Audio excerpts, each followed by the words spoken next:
Massive mods for the UTB18. I've got the RC all-wheel drive full metal housings. Here's the front right here, and here's the rear. Ha! How awesome is that? Now, I've also got the RC all-wheel drive internal spring shocks and the brass hex weights. Yeah, there's a whole lot going on, and we're going to get everything installed in this video right here, right now. Let's get to that table. The housings look absolutely beautiful. I gotta tell you, this is a lot of brass for this little Capra. That should really keep this thing planted. The shocks come with just enough oil to lube the O-rings and all that, so I'm going to add a little bit of something to it, probably just some 30 weight. Nothing major on that. And it's got some soft springs up there because these do feel a little bit on the stiff side. I'm going to put those springs in. As you can see right here, there's a huge difference in springs. And that, to me, is a lot better. If all you're after are the brass hexes, well, guess what? They go right on the stock axles and they fit the stock wheels perfectly. And the same thing with the shocks. They go right in place. Let's see how far it can lean with nothing but the spring retainers taken off. Let's see here.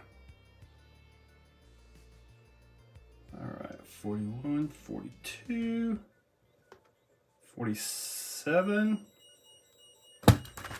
All right, so pretty much 48 degrees.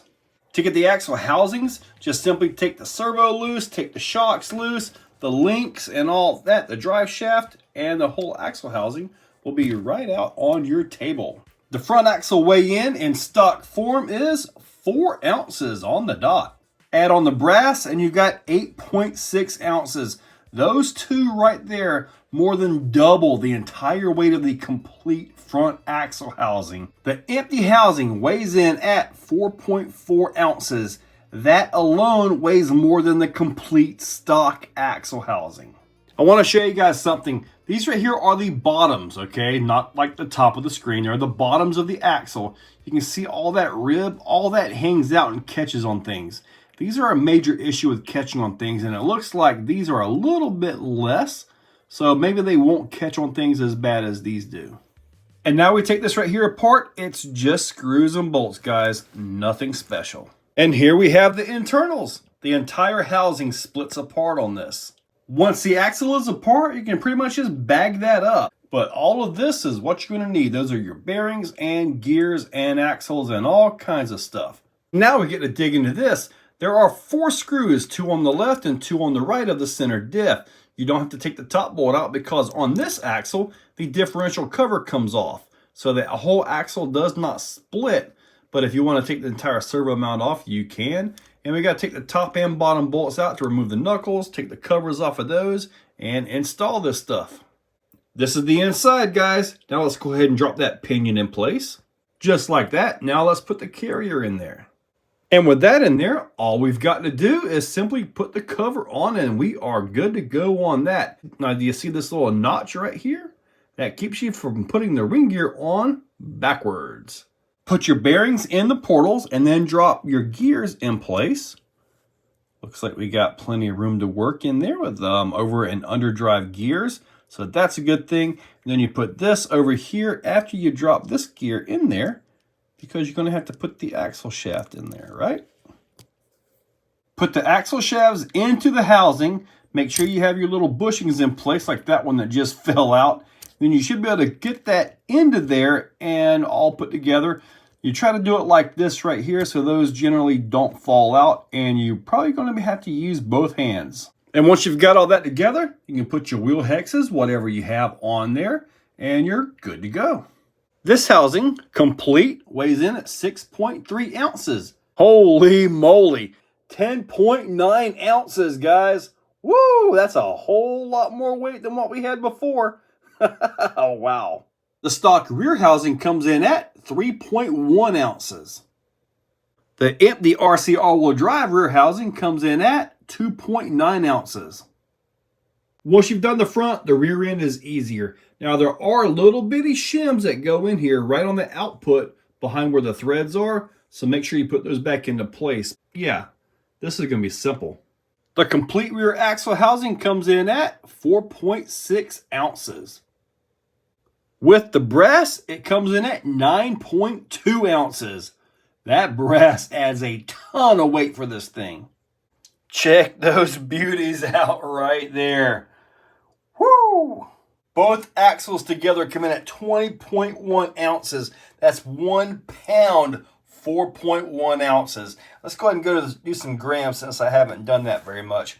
571 grams. Wow. And all I got to do now is bolt them together. The overall weight of this thing without the battery in it is 2 pounds, 11.4 ounces, or 1,231 grams.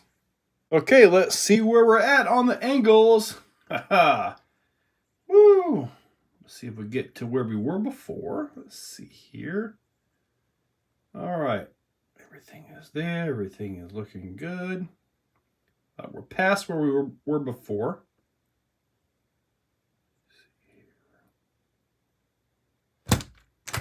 Well, we picked up a couple degrees. It made it pretty much to 50. There you go. Now, I do believe, now I'm not very familiar with internal spring shocks. I believe I've got to put one on the top, correct? Like to hold the shock down. Because right now they will extend all the way out. And that's kind of what I had with the stock shock. So maybe I need to revisit that spring pin mod or put something on it like the D's company shock bands, you know, maybe something like that to kind of hold it down. But I do want it to have some suspension of movement to it, you know. But everything is on there. You can tell it's got a lot more weight because the tires are actually like compressing just sitting there. So now I get to start looking at wheels and tires for this thing because I've been kind of holding off on them. But look at how high it sits, even with the soft spring. So I really got to put something on there to hold this thing down. But you know what? Picked up a few degrees on that side hill, didn't I? But anyway, I'm happy with the parts. Everything went together beautifully. I mean, no issues at all. Really happy how this stuff worked out. So that was the install. Now I get to set this thing up and go drive it. Guys, check that description. I'll put links to the RC all-wheel drive stuff down there. Use those links. They are affiliate links, and it helps out the channel when you guys use them. So check that description. Use those links. Hit that subscribe and ring that bell. You guys are awesome. Catch you later. If you're still watching, you are top shelf. You are the cream of the crop, the pick of the litter. You are phenomenal. Thank you for watching to the end of the video. It means a lot to me. Now, down below, there are links for the products you see. Also for channel memberships, if you guys want to be a part. Channel members get early viewing on pretty much everything that I can. So, guys, check that description. There's a lot of info down there. Thank you all for watching.